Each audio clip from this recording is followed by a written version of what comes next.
O mais importante para o investidor. Lições de um gênio do mercado financeiro.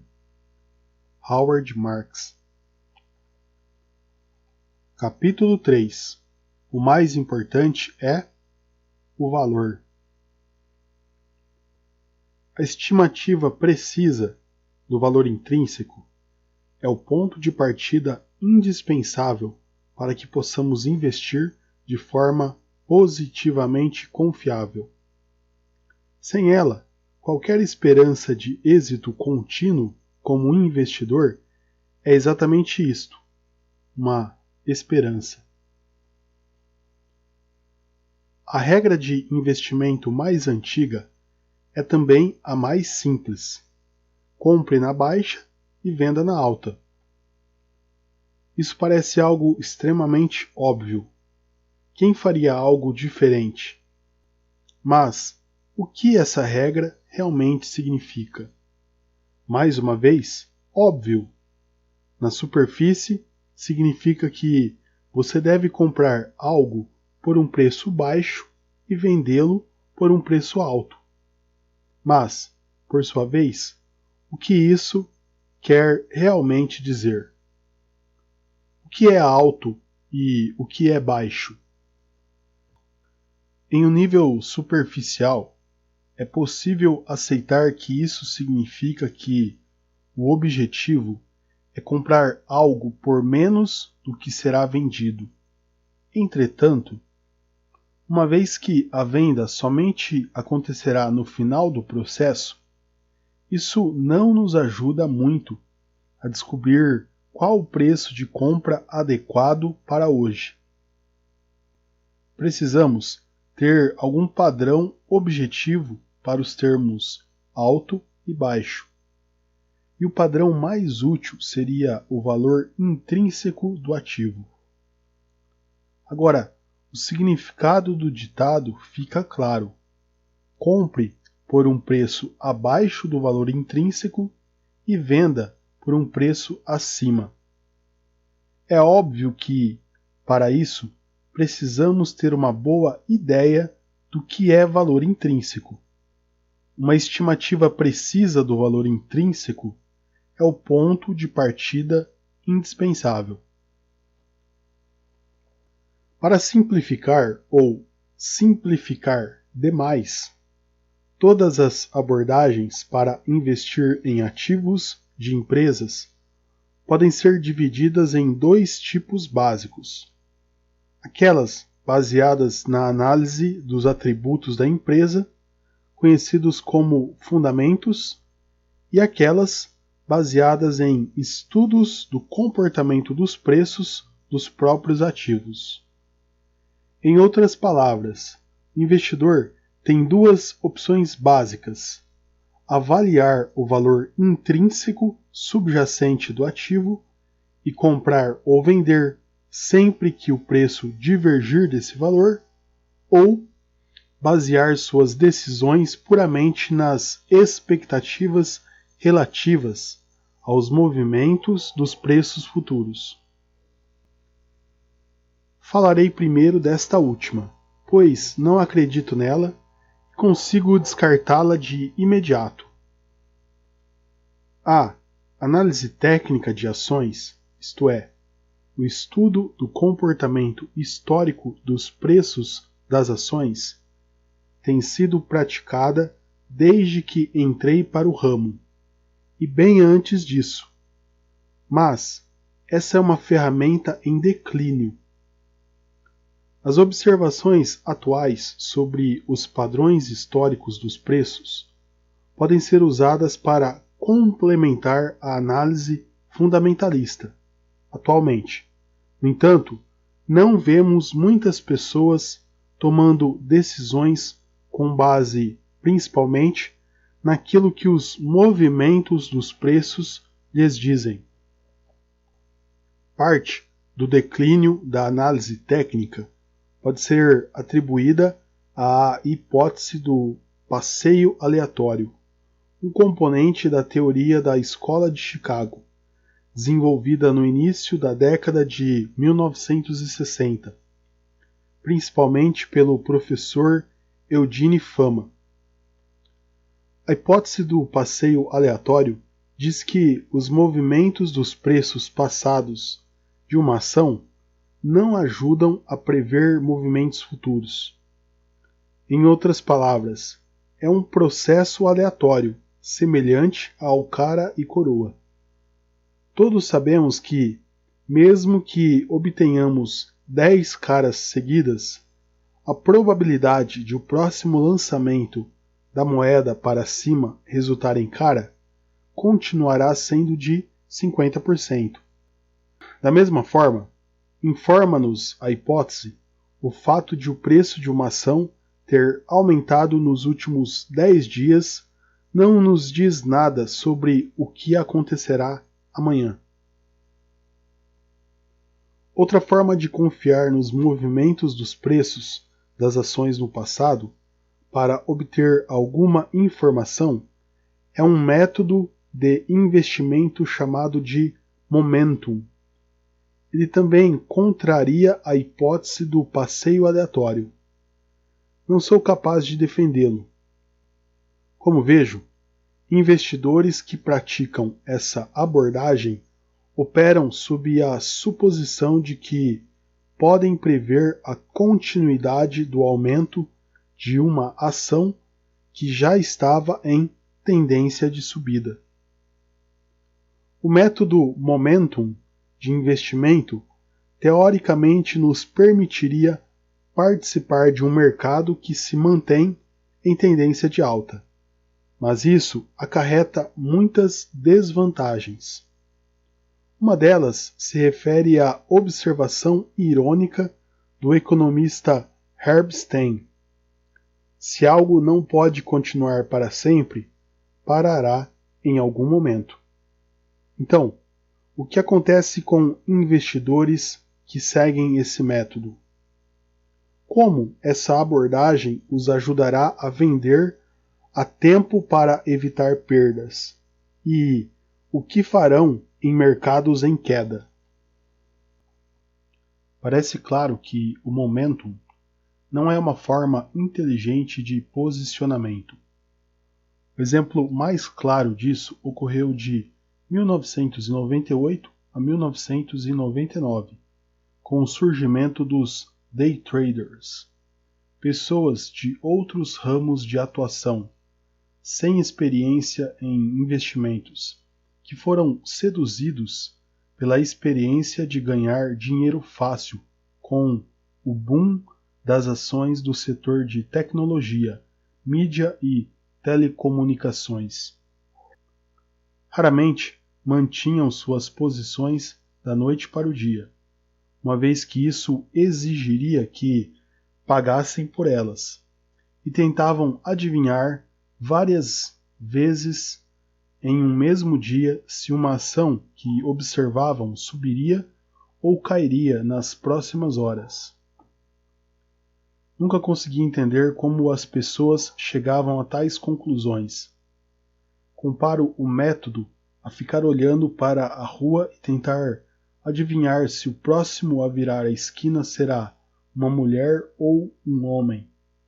Os day traders acreditavam que haviam feito um bom trabalho se comprassem uma ação por $10 e vendessem por $11.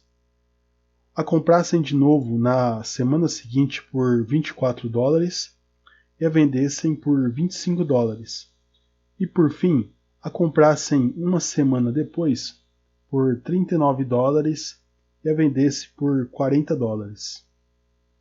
Se você não conseguir enxergar a debilidade desse sistema, note que o operador trader ganhou $3 em uma ação que, no período, valorizou $30. Talvez seja melhor não ler o resto do livro.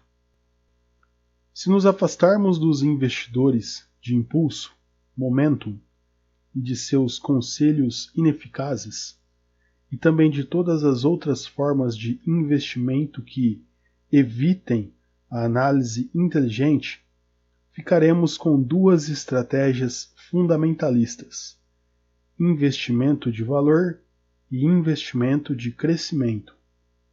Em poucas palavras, o objetivo dos investidores de valor é chegar a um valor intrínseco e comprar quando o preço estiver abaixo desse valor. Os investidores de crescimento tentam encontrar ativos cujo valor aumentará rapidamente no futuro. Para os investidores de valor, um ativo não é um conceito efêmero no qual investem por considerá-lo atrativo ou por acreditarem que outras pessoas o consideram assim. O ativo é um objeto tangível que deve ter um valor intrínseco passível de ser avaliado. Se for assim, comprá-lo por um preço abaixo desse valor intrínseco. Devem considerar fazê-lo. Assim, o investimento inteligente deve ser construído com base nas estimativas do valor intrínseco. Elas devem ser obtidas diligentemente, com análise de todas as informações disponíveis. The most important thing, mais importante, 1º de julho de 2003. O que torna um ativo ou a empresa subjacente valioso? Há muitos candidatos: recursos financeiros, gestão, fábricas, lojas de varejo, patentes, recursos humanos, marcas, potencial de crescimento e, acima de tudo, capacidade de gerar lucros e fluxo de caixa. De fato, a maioria das abordagens analíticas explicaria que todas essas outras características, recursos financeiros, gestão, fábricas, lojas de varejo, patentes, recursos humanos, marcas e potencial de crescimento, são valiosas precisamente porque, ao final, podem ser traduzidas em lucros e fluxo de caixa. A ênfase do investimento em valor compõe os fatores tangíveis, como ativos físicos e fluxos de caixa. Os bens intangíveis, como talento, modismos e potencial de crescimento a longo prazo, recebem um peso menor.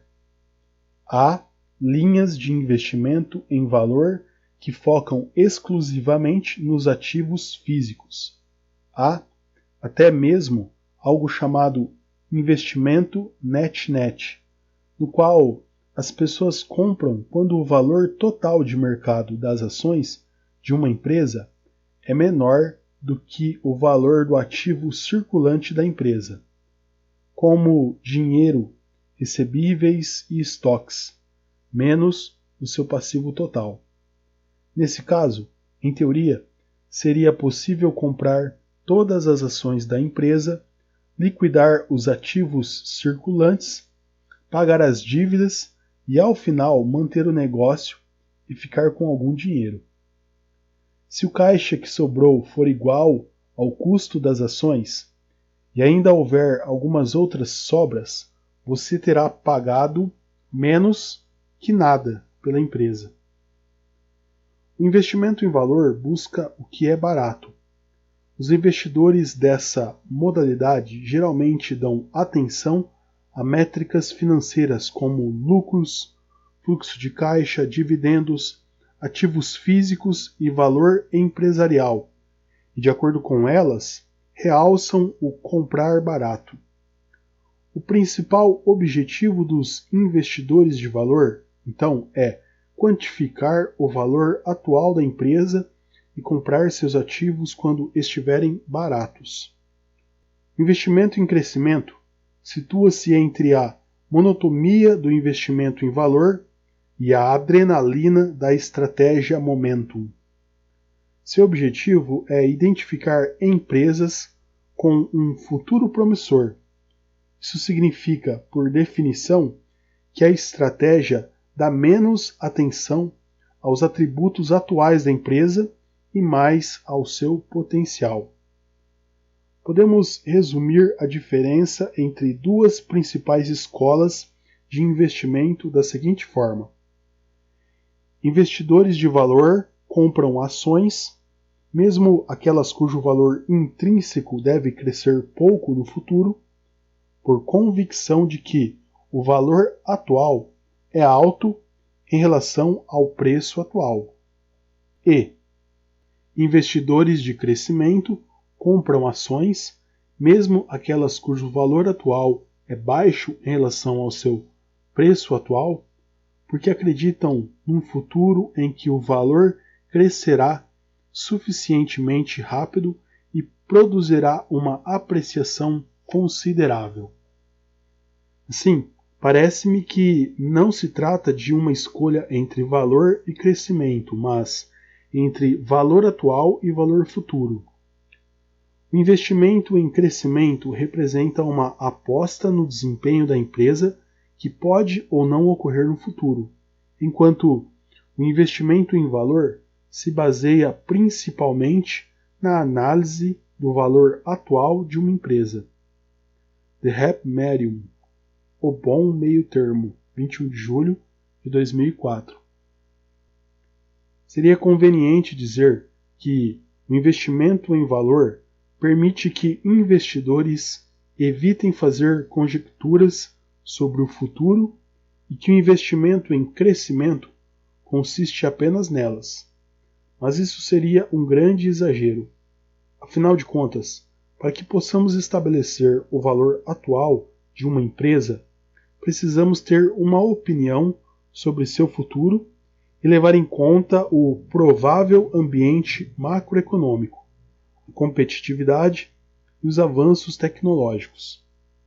Até mesmo um investimento net promissor pode estar condenado ao fracasso se os ativos da empresa forem desperdiçados em operações com perdas ou aquisições imprudentes. Não há uma clara linha divisória entre valor e crescimento. Ambos exigem que lidemos com o futuro. Os investidores de valor pensam no potencial de crescimento da empresa e a escola do crescimento a um preço razoável presta homenagem ao valor. É tudo uma questão de gradação. No entanto, penso que o investimento em crescimento trata do futuro, enquanto o investimento em valor enfatiza as considerações atuais, mas não há como deixar de lidar com o futuro. Para darmos um exemplo extremo de investimentos em crescimento, voltemos aos dias das Nifty 50, as 50 ações mais atraentes. Um modismo que contrastou com o investimento em valor e mostrou até que ponto uma mania de crescimento era capaz de chegar. Em 1968, consegui meu primeiro emprego no setor de gestão de investimentos. Trabalhei durante as férias de verão no Departamento de Pesquisa de Investimentos da First National Citibank, atual Citibank. O banco seguia uma abordagem conhecida como investimento Nifty 50.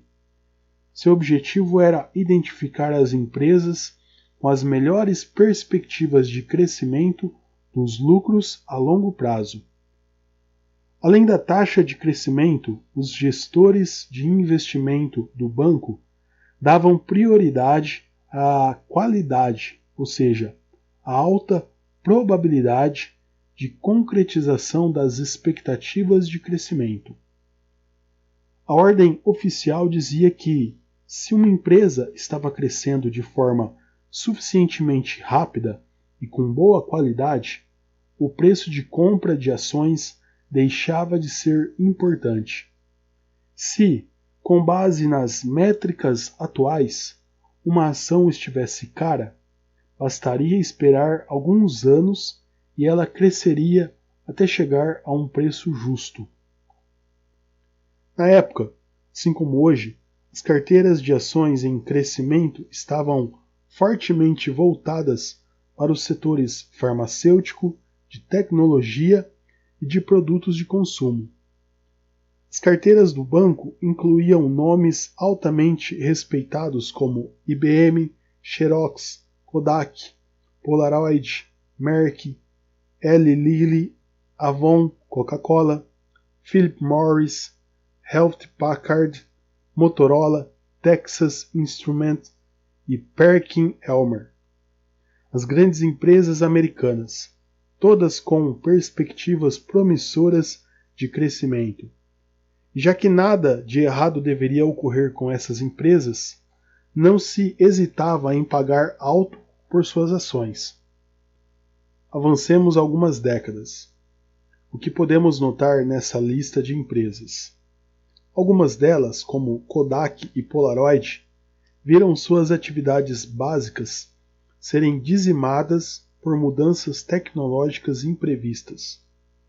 Outras, como a IBM e a Xerox, tornaram-se presas lentas, fáceis de serem consumidas pelos novos concorrentes.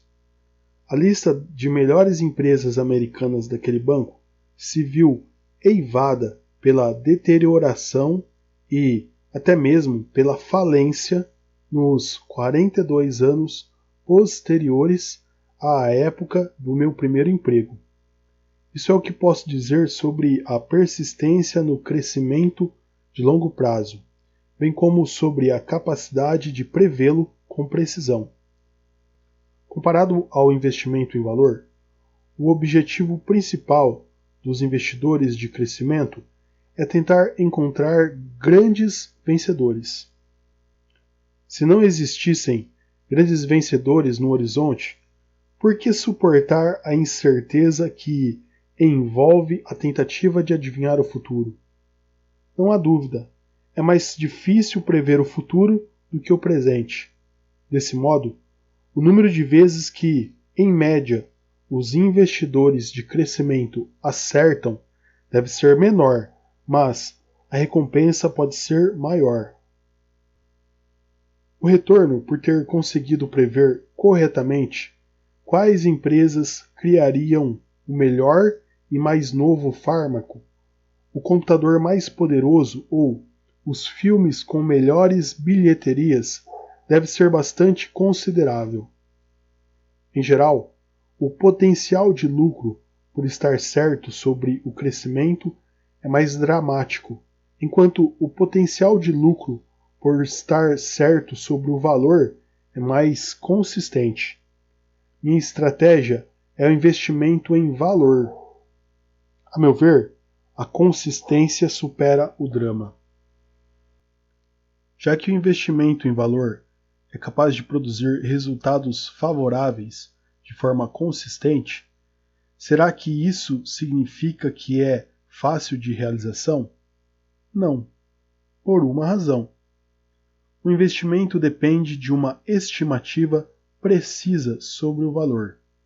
Sem ela, qualquer esperança de obter êxito de forma robusta como investidor é exatamente isso, apenas uma esperança.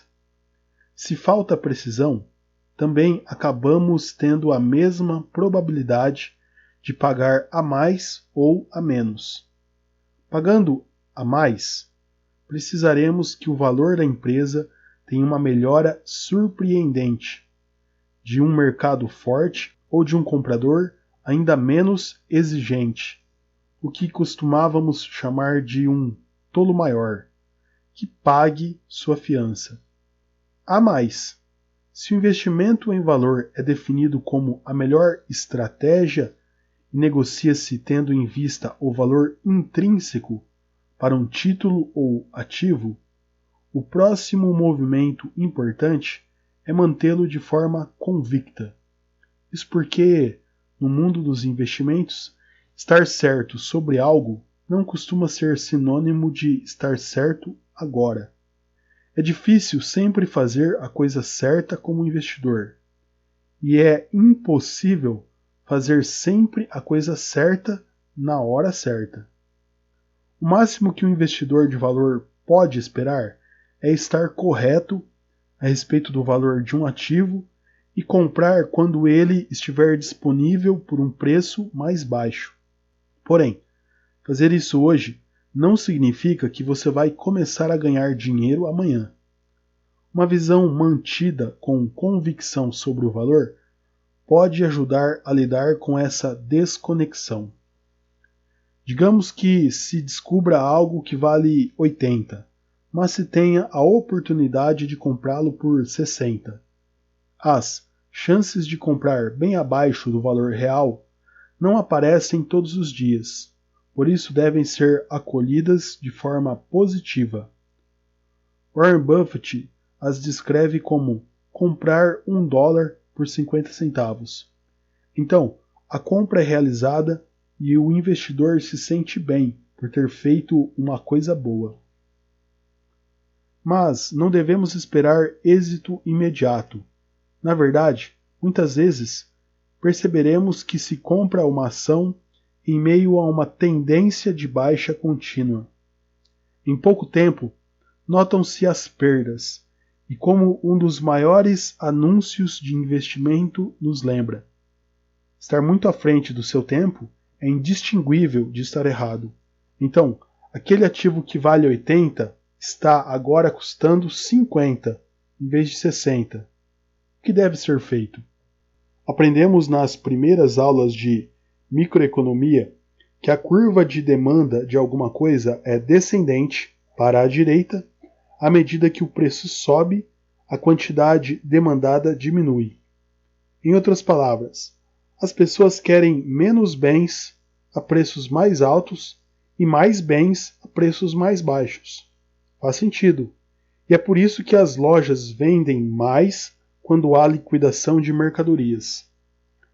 É assim que funciona na maioria dos lugares, no mundo dos investimentos. No entanto, quase nunca é o que acontece.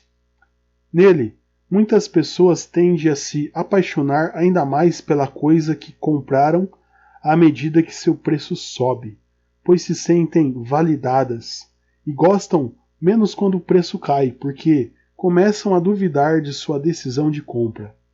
Isso torna muito difícil manter a posição e comprar mais a preços mais baixos, o que os investidores chamam de fazer preço médio, especialmente se o declínio acabar se tornando muito grande. Se o valor era bom a 60, será melhor a 50, e muito mais a 40 e a 30. Não é, porém, assim tão fácil. Ninguém se sente confortável com perdas. Em algum momento, todos acabam imaginando: talvez eu não esteja certo, talvez o mercado esteja. O perigo fica extremado quando começam a pensar: está muito baixo, é melhor eu sair antes que chegue a zero. Esse é o tipo de pensamento que cria níveis mínimos e faz com que as pessoas vendam nesse ponto.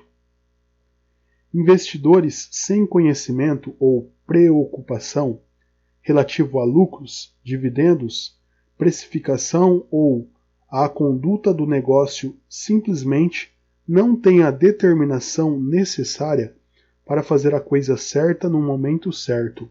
Quando veem todos a seu redor comprando e ganhando dinheiro, não conseguem saber se a ação está muito cara e, portanto, resistir à compra. E com um mercado em queda livre, talvez não tenham a confiança necessária para manter sua posição ou comprar a preços muito reduzidos. Irrational exuberance. Exuberância irracional. 1º de maio de 2000. Quando a opinião precisa sobre o valor não é mantida com convicção, ela só é capaz de oferecer ajuda limitada. Uma opinião incorreta sobre o valor, mantida com convicção, é muito pior. Essa afirmação, por si só, nos mostra como é difícil acertar tudo. Ofereça uma dose de soro da verdade à maioria dos investidores. E certamente também à maioria dos investidores amadores. E em seguida, pergunte a eles qual a abordagem utilizam para investir.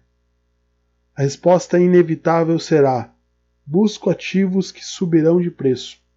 A procura pelo lucro, entretanto, deve ser baseada na tangibilidade. Do meu ponto de vista, o melhor candidato a atingi-la é o valor intrínseco que se obtém da análise fundamentalista.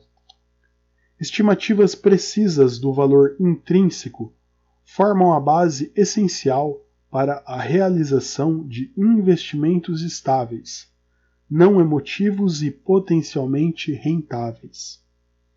Investidores de valor obtêm seus maiores lucros quando compram um ativo subvalorizado, adicionam mais ações ao preço mais baixo, preço médio, e analisam a situação corretamente. Assim, existem dois ingredientes essenciais para se obter lucro em um mercado em baixa. Precisamos ter uma visão sobre o valor intrínseco e manter essa visão com bastante convicção, para que não vendamos e para que compremos, mesmo que a queda de preços sugira uma escolha errada.